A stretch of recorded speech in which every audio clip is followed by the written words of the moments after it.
የሚጾሙት ጾመ አርባ አብይ ጾም ከፋሲካ የሚቀድሙ ሰባቱን ዕለታት ሰሙነ ሕማማት ጾምነታቸውን በፍጹም ጥንቃቄ ጠብቅ። አንተ ሰውነትን ለማርከም በምትጾምባቸው ዕለታት ወንድምህ ሊጠይቅህ ቢመጣ እግዚአብሔርን ደስ በምታሰኝ በበጎ ሕሊና በፍቅር ሁነህ ከእርሱ ጋር ተመገብ። ይህንንም የምነግርህ የጌታ ጾም በሆነበት ዕለታት ትበላ ዘንድ አይደለም። እሊህም ረቡዕና ዓርብ አርባውም አብይ ጾም ቀን ናቸው። አንተ ብቻ በራስህ ፈቃድ በምትጾምበት ቀን ነው እንጂ።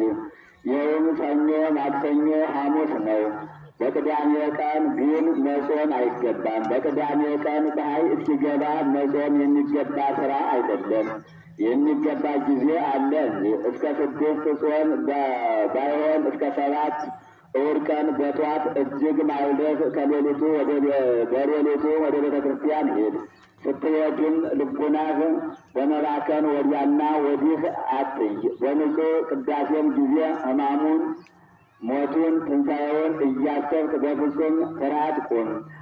የዓርብና የረቡዕ ጾም ከቀኑ እስከ 9 ሰዓት ይሁን። ከዚህ ያበልጠህ ብትጾም ግን ለነፍስህ ጥቅም ይሆናል። የመሰናበቻ ጸሎት እስኪፈጸም ድረስ ከቤተ ክርስቲያን አትውጣ። ሕማም ቢያገኝ ነው እንጂ ድንገተኛ መንገድ ቢሆን ነው እንጂ። አነሳስቶ አስጀምሮ ላስፈጸመ ለእግዚአብሔር ክብርና ምስጋና አምልኮትና ውዳሴ ከእናቱ ከድንግል ማርያም ጋር ይድረሰው።